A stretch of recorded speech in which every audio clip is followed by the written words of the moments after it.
అదే RTV app వార్తల్ని క్షణాల్లో చదివే అవకాశం ఉంటుంది. ఒక న్యూస్ పేపర్, ఒక టెలివిజన్ ఛానల్ మీ చేతుల్లో ఎప్పుడూ ఉంటాయి.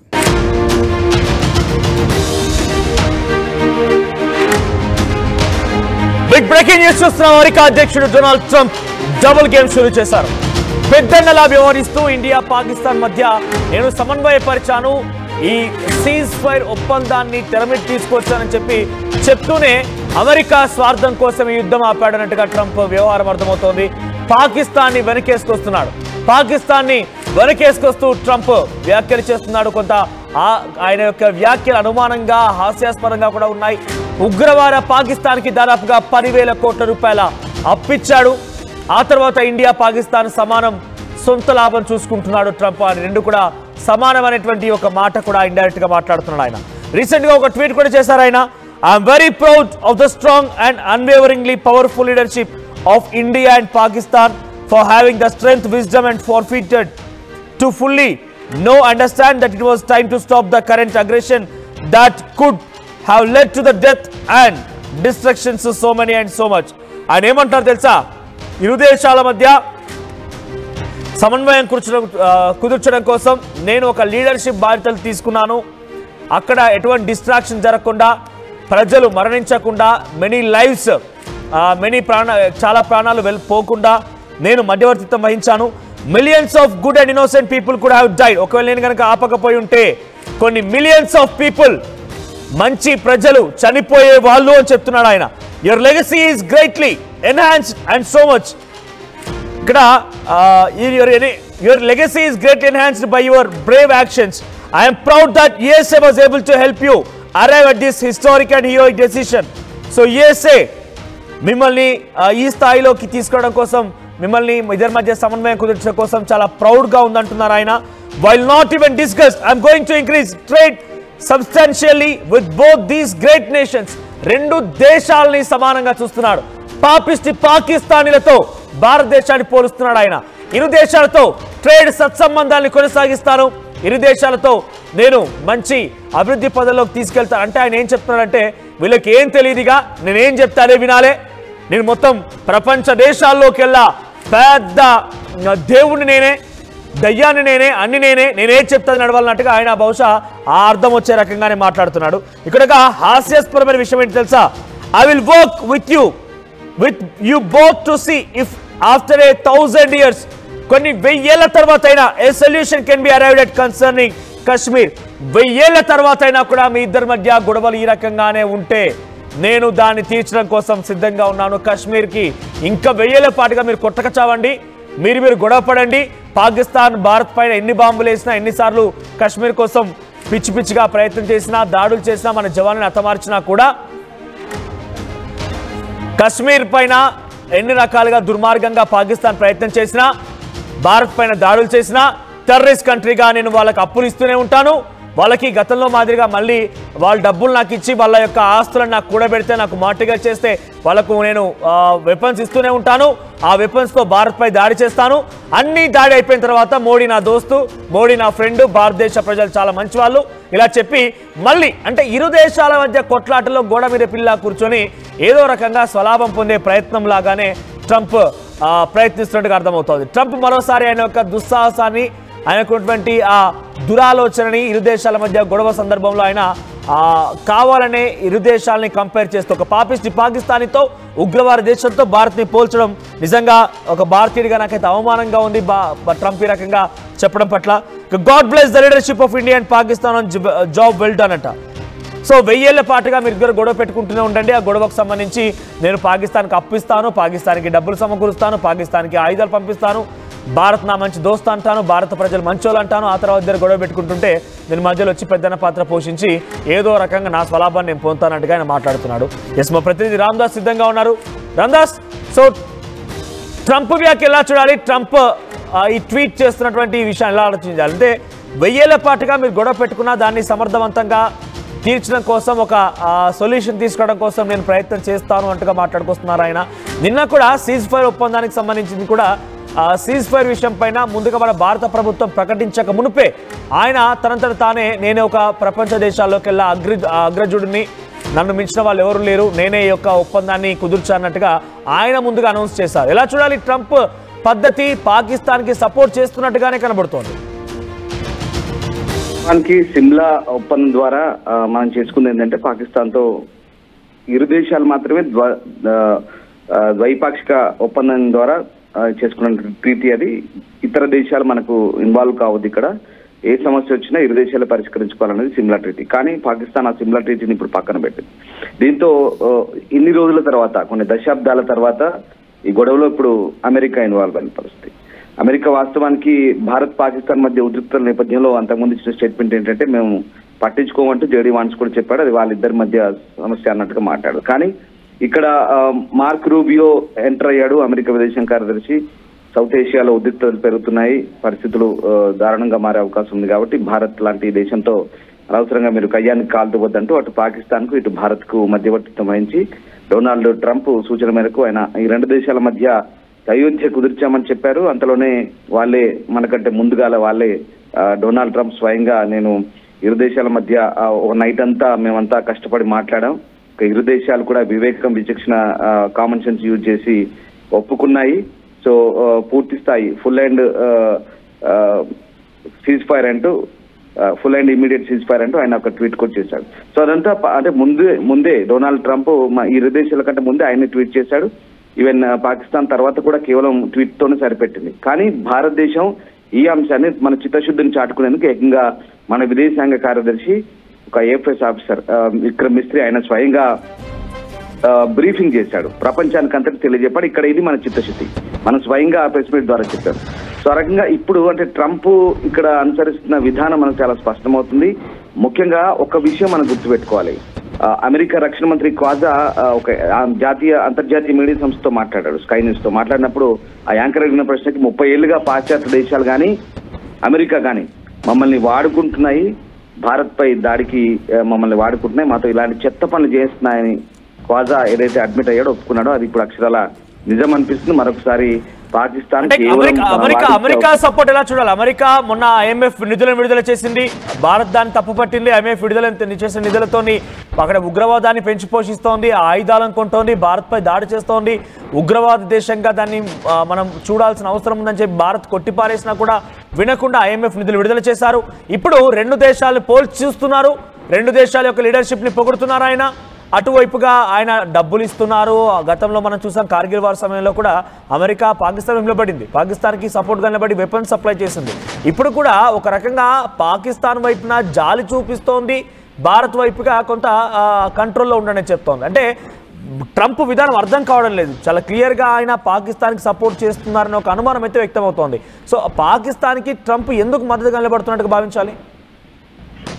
పాకిస్తాన్ మొదటి నుంచి కూడా వాణిజ్య వైఖరి. అంటే మనం ఒకటి విషయం అర్థం చేసుకోవాలి, జో బైడెన్ ట్రంప్ కంటే ముందున్న జో బైడెన్ పాకిస్తాన్ కు F-16 యుద్ధ విమానాలు అమ్మినప్పుడు దాదాపు $450 మిలియన్ ఆయన సహాయం అందించాడు. అంటే కేవలం వాళ్ళు ఇంకో మాట చెప్పారు, ఇవి అమ్మడం ద్వారా కేవలం ఆ F-16లని భారత్ పై వినియోగించడానికి కాదు, కేవలం ఉగ్రవాదాన్ని నిరోధించడానికి మాత్రమే ఆ F-16లను మీరు వాడాలంటూ ఆయన చెప్పిన మాట. పాకిస్తాన్ నిజంగా ఉగ్రవాదాన్ని నిరోధించడానికి F-16 వాడుతుందా ఎక్కడైనా? కేవలం భారత్ పై ప్రతీకారం తీర్చుకోవడానికే వాడుతుంది. అది జో బైడెన్ చేసిన పని. అప్పుడు తర్వాత ట్రంప్ రెండోసారి పదవి ప్రమాణం చేసిన తర్వాత కూడా ఆయన కూడా తిరిగి ఈ F-16లకు సంబంధించినటువంటి నిధులను ఆయన పాకిస్తాన్ కు సమకూర్చేందుకు కొన్ని ఏదైతే ఫ్రీజ్ చేసిన అంశాల వారిగా జాబితా పెట్టాడు. 200 పైచిలకు కొన్ని వస్తువుల జాబితాలు ఉన్నాయి. సో వాటి నుంచి మినహాయించాడు ఈ F-16 విమానాలు పాకిస్తాన్ కొనుగోలు సంస్థ. ఇక్కడ చాలా క్లియర్ గా అర్థమవుతుంది, వాళ్ళంతా కూడా వాళ్ళ వాణిజ్య అవసరాలు వ్యాపారం కోసమే అక్కడ అమెరికా పనిచేస్తుంది. ముఖ్యంగా దక్షిణాసియాలో ఇక్కడ చైనాకు మింగుడు పడడం లేదు అమెరికాకు, చైనాకు. కానీ పాకిస్తాన్ మచ్చిక చేసుకోవడం ద్వారా అమెరికా కొంత అటువైపు అంటే సానుకూలత కొంత బేస్ సంపాదించాలని మొదటి నుంచి చేస్తున్న ప్రయత్నం.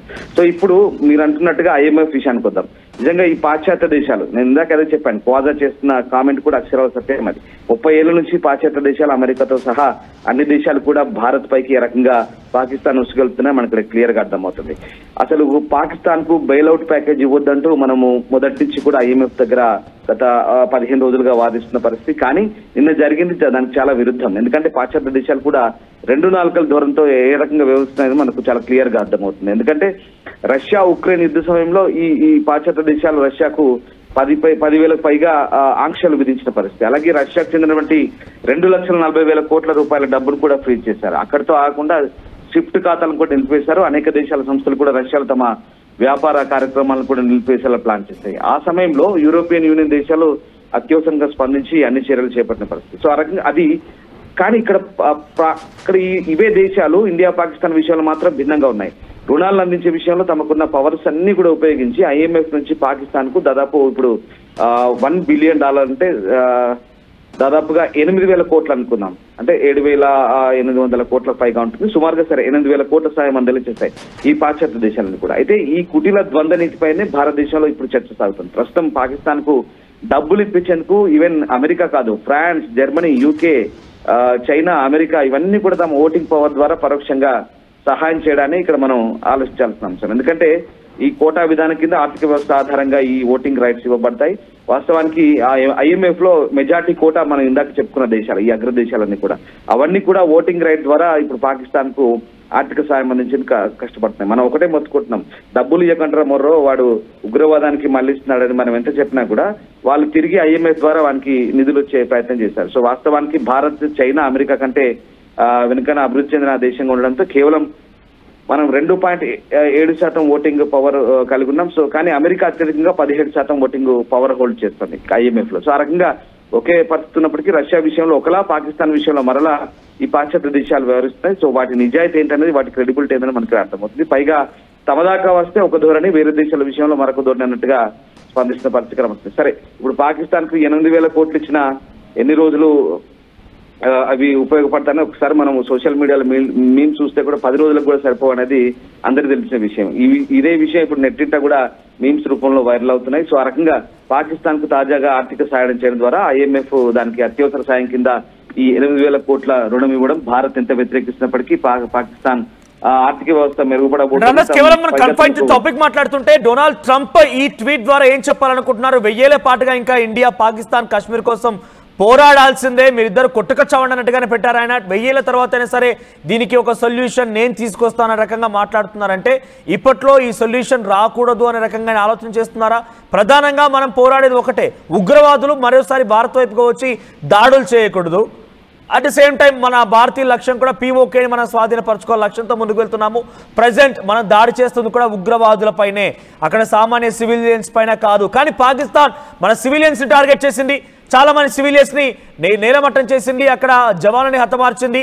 సో ట్రంప్ ఈ విషయంలో పైన మన సివిలియన్స్ యొక్క మరణం గురించి ఎక్కడ కూడా సానుభూతి వ్యక్తపరచలేదు, ఆయన కండోలెన్సెస్ తెలియచేయలేదు. కానీ అమెరికా పాకిస్తాన్ వైపు నిలబడి ఇరు దేశాలు సైలెంట్ గా ఉండండి, ఎస్కలేట్ చేయకండి, డిఎస్కలేట్ కోసం ప్రయత్నం చేయండి, శాంతి నెలకొల్పండి, ఈ రకమైన మాటలు మాట్లాడుతున్నారు. అంటే అక్కడ పాకిస్తాన్ది ఏం తప్పు లేదు అనే భావనలో ట్రంప్ ఉన్నారా? ఒక విషయం చెప్తాను. ఇవాళ మీరు చెప్తున్నట్టుగా డొనాల్డ్ ట్రంప్ చేసిన తాజా ట్వీట్ ఏంటంటే, దాడులు పౌరుల మరణాలు వినాశనానికి దారితీస్తాయి, చారిత్రాత్మక కాల్పుల విరమణ విషయంలో అమెరికా సహాయపడినందుకు నేను చాలా గర్విస్తున్నా, చర్చించకపోయినా ఈ 2 దేశాలతో వాణిజ్యాన్ని పెంచుతా, ఇక్కడ కూడా వాని బుద్ధి బయటపడుతుంది. సో ఆ రకంగా 1000 ఏళ్ల తర్వాత అయినా కాశ్మీర్ విషయంలో పరిష్కారం లభిస్తుందో లేదో, కానీ ఈ విషయంలో మాత్రం పరిష్కారం కోసం 2 దేశాలతో నేను కలిసి మధ్యలో పనిచేస్తా, మీడియేటర్ గా పనిచేస్తా అంటూ ట్రంప్ ఏదో గర్వంగా చెప్పుకుంటున్న పరిస్థితి. వాస్తవానికి ఒక విషయం మీకు గుర్తు చేయాలి, మొదటి నుంచి కూడా అమెరికా ఉగ్రవాదం నుంచి ఏ రకంగా ముప్పు ఎదుర్కొంటుందో ఎప్పుడు తెలిసి వచ్చింది? అమెరికాకి అల్ ఖైదా రూపంలో తెలిసొచ్చింది.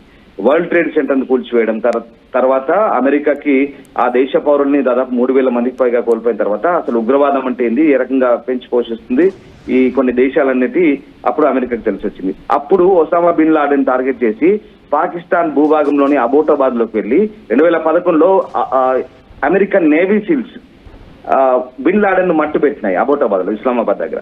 ఆ రకంగా అంటే అమెరికా మాత్రం పాకిస్తాన్ భూభాగంలోకి వెళ్లి వాళ్లకు వ్యతిరేకంగా ఉన్న వాళ్ళని మాత్రం చంపొచ్చు, కానీ భారత్ మాత్రం అమెరికా చెప్తున్నట్టుగా పాకిస్తాన్ భూభాగంలో ఎగ్జాక్ట్లీ ఇప్పుడు అదే జరుగుతోంది. అంటే అమెరికా గతంలో ట్విన్ టవర్స్ పేల్చిన సమయంలో దాన్ని ఖండించి ఏకంగా మీరు అంటున్నట్టుగా పాకిస్తాన్ భూభాగంలోకి వెళ్ళిపోయి వారికి కావాల్సినటువంటి శత్రువులను చంపేసుకోవచ్చు. కానీ పాకిస్తాన్ భారత్ పైన ఇష్టానుసారంగా దాడులకు తెరలేపుతూ మన సివిలియన్ హతమార్చినా, మన పైన దాడులు చేసినా, మన రిసోర్సెస్ దెబ్బతీసినా, మనకు రావాల్సినటువంటి అనేక రకాలుగా ఉన్నటువంటి సిచ్యువేషన్స్లో, అంటే ఉదాహరణకి ఇండస్ వాటర్ ఇవన్నీ కూడా మన దయాదాక్షలతో బతుకుతూ పాకిస్తాన్ ఎన్ని రకాలుగా కవ్వింపు చర్యలకు పాల్పడ మనం చూస్తూ మౌనంగా ఊరుకోవాలి.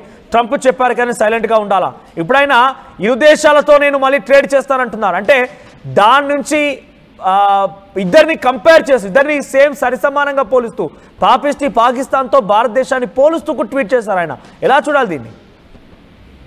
డెఫినెట్ గా ఇప్పుడు మీరు అంటున్నట్టుగా ఓవరాల్ గా ఒకటే కన్క్లూజన్కి వద్దాం. కంప్లీట్ గా అమెరికా అనేది వాణిజ్య అవసరాల కోసమే ఇదంతా నాటకం ఆడుతున్నట్టుగా అర్థమవుతుంది. కేవలం అంటే ఇప్పుడు ఈ పహల్గామ్ అటాక్ తర్వాత ఏప్రిల్ 22 తర్వాత ఏదైతే భారత్ పాకిస్తాన్ మధ్య ఉద్రిక్తతలు ఉన్నాయో అవన్నీ చాలా ముదిరి పాకాన పడ్డాయి. ఏకంగా రెండు దేశాలు ఇంకా యుద్ధానికి దిగే పరిస్థితి వచ్చింది. నిన్నటి వరకు కూడా ఈవెన్ నిన్న సీజ్ ఫైర్ అయినాక కూడా వాళ్ళు కయ్యానికి కాలు దూతూ మళ్ళీ మనపైకి దాడులు దిగిన పరిస్థితి. ఈ నేపథ్యంలో ఇక్కడ అమెరికా జోక్యం చేసుకోవడం, అమెరికా ఏదో పెద్దన్న పాత్ర వహించామంటూ జోక్యం చేసుకోవడం, అక్కడ మనం అమెరికాకు విలువనివ్వడం, సరే మిత్ర దేశంగా ఇప్పుడు మనకు దగ్గర అవుతున్న నేపథ్యంలో అటు అమెరికా మాట ప్రకారం మనం ఆ పాకిస్తాన్ మనల్ని మనపై అంటే దాడులు జరగకుండా అమెరికాతో వెంపర్లాడడం, ఇటు మన్ను కోరుకోవడంతో మనం ఇదంతా ఒప్పుకున్న పరిస్థితి.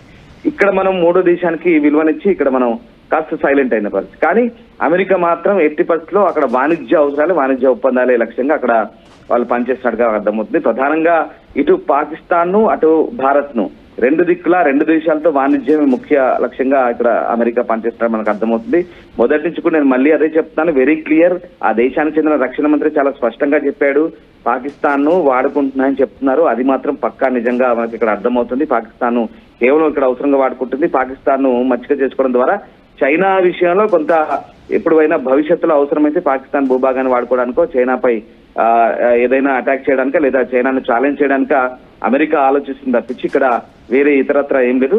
కానీ ఇప్పుడు భారత్ కు ఒక రకంగా ఈ ద్వంద్వ వైఖరి ద్వారా అమెరికా మరొకసారి మోసం చేసిందని అనుకోవాలి. ఇక్కడ వాస్తవానికి సీజ్ ఫైర్ ఉల్లంఘించి పాకిస్తాన్ నిన్నంతా కూడా దాడులు చేసిన పరిస్థితి. మరి దీనికి ఇంతవరకు కూడా ఎవరు రియాక్ట్ అవ్వని పరిస్థితి. ఆ మార్క్ రూబియో రియాక్ట్ కాలేదు, ఈవెన్ డొనాల్డ్ ట్రంప్ కూడా రియాక్ట్ అవ్వని పరిస్థితి. కానీ భారతదేశంపై ఎంత సహనంగా ఉన్నా, ఎంత ఓర్పుతో ఉన్నా నిజంగా మనలాంటి శత్రు దేశం దొరకడం పాకిస్తాన్కి అదృష్టం అనుకోవాలి. ఎందుకంటే ఎంత సహనంగా ఉంటున్నాం, వాడు ఎంత దాడులు చేసినా, ఎంత కవింపు చర్యలు చేపట్టినా కూడా మనం చాలా హుందాగా చాలా పక్కాగా వ్యవహరిస్తున్నాం.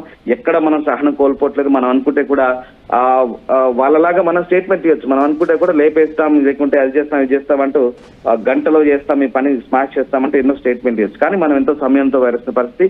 అంత సమయంతో వ్యవహరించినప్పటికీ కూడా అంత కుటిల నీతి ప్రదర్శిస్తున్నారు. సో అన్ని రకాలుగా ఒక ప్రయోగ కేంద్రంగా వాడుకుంటూ పాకిస్తాన్ని భారత్ పైకి ఎగదోస్తున్నారంటే ప్రస్తుతం ఈ సందేహాలు అవునని అనిపిస్తున్నాయి. సో ఓవరాల్ గా భారత్ అయితే అన్ని గమనిస్తుంది. చూడాలి అంటే భవిష్యత్తులో ఇప్పుడు మోదీ ప్రభుత్వం చాలా కఠినంగా వివరించే అవకాశాలు కనిపిస్తున్నాయి. ఎట్టి పరిస్థితుల్లో ఎక్కడ మనం రాజీ పడే అవకాశమే లేదు. సో ఇప్పటికైతే మనం కేవలం సీజ్ ఫైర్ సంబంధించి కొన్ని అంశాల వారిగా ఉన్నాం కాబట్టి ఇక్కడ ఎక్కడ ఇండస్ వాటర్ ట్రీటీ మనం క్యాన్సిల్ చేసుకోలేదు, ఎక్కడ వీసాల విషయంలో పునరుద్ధరించలేదు, ఎక్కడ బార్డర్ మళ్ళీ ఓపెన్ చేస్తామని చెప్పలేదు, ఎక్కడ మనము వాణిజ్య సంబంధించినటువంటి యుద్ధాన్ని ఆపుతామని చెప్పలేదు, దౌత్య యుద్ధమని ఆపుతామని చెప్పలేదు. సో ట్రేడ్ టారిఫ్ కొనసాగుతుంది. అవన్నీ యాజ్ యూజువల్ గా కంటిన్యూ అవుతాయి. పాకిస్తాన్ పై ఒత్తిడి ఉండే ఉంటుంది 100%. అమెరికా మనకు సహాయం చేసినా చేయకపోయినా లేదా ఇతరత్ర మిగతా దేశాలన్నీ కూడా మన పట్ల ఏ రకమైన వైఖరి ఉన్నా కూడా మనం ప్రపంచానికి పాకిస్తాన్ వైఖరి ఏంటో ఎండగడుతున్నాయి. పాకిస్తాన్ ఏ రకంగా ఎదుర్కోవాలో భారత్ అన్ని విధాల సంసిద్ధంగా ఉంది. ఒకప్పటి భారత్ కాదు ఇది, ఇప్పటి భారత్ వేరు, ఇప్పుడున్న పవర్ వేరు. భారత్ ప్రపంచంలో 4వ అతిపెద్ద ఆర్థిక శక్తి, అలాగే ప్రపంచంలో అతి పెద్ద 3వ సైనిక శక్తి మనం. సో రకంగా దాదాపు 3-4 స్థానాల్లో ఉన్నాం. ఆ రకంగా అన్ని విధాలా మనం ఇప్పుడు అగ్రగామిగా ఉన్నాం. ఎట్టి పరిస్థితుల్లో అమెరికా మన విషయంలో ద్వంద్వ వైఖరితో ఉన్నా లేకున్నా, పాశ్చాత్య దేశాల వైఖరి ఎలా ఉన్నా లేకున్నా భారత్ మాత్రం ఖచ్చితంగా ముందుకు దూసుకెళ్తుంది. భవిష్యత్తులో మనం ఒకటే చెప్పాం, యాక్ట్ ఆఫ్ వార్ కింద పరిగణిస్తామని. మనం ఒకటే ఇక్కడ సిమ్లా ఒప్పందం రద్దవడంతోనే ఈ 3వ దేశం ఇన్వాల్వ్ అవ్వడం ఇక్కడ చాలా పెద్ద తప్పిదం ఇది. బట్ భారత్ మాత్రం ఏం చేయాలో అన్ని రకాలుగా సంసిద్ధంగా ఉంది. Right Ramdas, thank you for the updates. మొత్తం మీద అమెరికా అధ్యక్షుడు డొనాల్డ్ ట్రంప్ ట్వీట్ చాలా అనుమానంగా హాస్యాస్పదంగా కూడా ఉంది. పాకిస్తాన్ భారత్ ని రెండు పోల్చుతూ ఆయన మాట్లాడుకొచ్చాడు. ఇరు దేశాలకు సంబంధించినటువంటి ఒక హిస్టారికల్ ఈ వార్ ని నేను ఆపాను, నేను ఒక మధ్యవర్తిత్వం వహించాను, దీన్ని కంట్రోల్ చేసే ప్రయత్నం చేశానని చెప్తూనే ఇరు దేశాల లీడర్షిప్స్ ని పొగిడాడు. ఇరు దేశాలకు సంబంధించిన ట్రేడ్ ని కంటిన్యూ చేస్తానని చెప్పుకొచ్చాడు. ఇరు దేశాలు కూడా తమ తమ ప్రజల్ని కోల్పోకూడదు అని చెప్పి నేను ఈ వార్లో ఇన్వాల్వ్ అయ్యానని మీడియేషన్ తీసుకున్నానన్నారు. దీంతో పాటుగా 1000 ఏళ్ల పాటుగా మీరు పోరాడినా కూడా, 1000 ఏళ్ల పాటుగా మీరు గొడవ పెట్టుకొని కొట్టుకొచ్చినా కూడా నేను తర్వాత దానికి ఒక సొల్యూషన్ నేను కనుగొంటాను ఆఫ్టర్ థౌజండ్స్ ఆఫ్ ఇయర్స్ అంటూ కూడా ఆయన మెన్షన్ చేశారు. అంటే మనం ఇక్కడ ఏమాత్రం కూడా మోడీని కూడా ట్రంప్ని కూడా నమ్మడానికి లేదు అనేది మాత్రం చాలామంది అనుకుంటున్నారు, చాలామంది చర్చిస్తున్నారు. ఎందుకంటే ఆయన మన సివిలియన్స్ మరణించారు, మన సివిలియన్స్ దెబ్బతిన్నారు, సివిల్ ఇన్ఫ్రాస్ట్రక్చర్ దెబ్బతినింది, కానీ పాకిస్తాన్తో భారత్ని పోల్చారు. మనం ఎక్కడ కూడా పాకిస్తాన్ సివిలియన్స్ని టార్గెట్ చేయలేదు, పాకిస్తాన్ ఉగ్రస్థావరాలను మాత్రం పేల్చేసాం, పాకిస్తాన్ ఆర్మీ దాడి చేస్తుంటే ప్రతిదాడిగా మనం మాత్రం దానికి రెస్పాండ్ అయ్యాం. కానీ ఆయన పాకిస్తాన్ డబ్బులు ఇస్తాడు, పాకిస్తాన్ గతంలో జో బైడెన్ లాంటి ప్రెసిడెంట్ ఉన్నప్పుడు పాకిస్తాన్కి ఫైటర్ జెట్స్ పంపిస్తాడు, పాకిస్తాన్కి డబ్బులు సమకూరుస్తారు, పాకిస్తాన్కి ఆయుధాలు ఇస్తారు, ఇలా అన్ని పాకిస్తాన్కి చేస్తారు. కానీ మోదీ నా దోస్త్ అంటారు, మోదీ భారతీయులు చాలా గొప్ప వాళ్ళంటారు. ఈ రకంగా మాట్లాడుతూ ద్వంద్వ వైఖరితో అగ్రరాజ్యాలు దేశంగా ఇలాగే ఉంటాయి. రెండు దేశాల మధ్య గొడవ జరుగుతూ ఉంటే ఎవరినో ఒకరికి సపోర్ట్ ఇవ్వడం, వెన్నుపోటు పడడం ఇలాంటివి చేసేసి అక్కడ దేశంలో ఉన్నటువంటి రిసోర్సెస్ని, అక్కడ దేశంలో ఉన్నటువంటి ఇన్ఫ్రాస్ట్రక్చర్ని మొత్తం దెబ్బతీసి వీళ్ళు ఎప్పటికి కూడా అగ్రజులుగానే ఉండే విధంగా ఉండేటువంటి ఒక ప్రయత్నం వాళ్ళు చేస్తూ ఉంటారు. బహుశా అటువంటి ప్రయత్నమే ఇది. ఆయన ఒక ట్వీట్ చేశారు, ఆ ట్వీట్ చూస్తే నిజంగా నాకైతే అనుమానంగా హాస్యాస్పదంగా ఉంది. పాకిస్తాన్కి ఆయన సపోర్ట్ ఇస్తున్నట్టుగానే ఆ ట్వీట్ అర్థమవుతుంది. ఒకసారి పిసిఆర్ ట్వీట్ ప్లే చేయండి.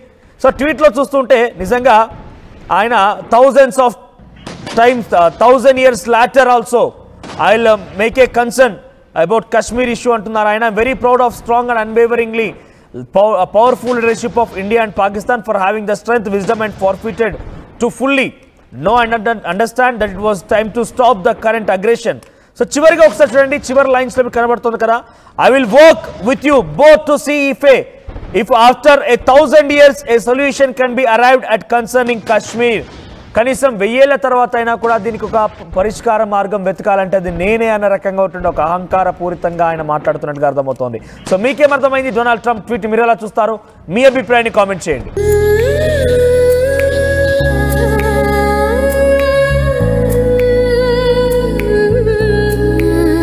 Gokulam Signature Jewels,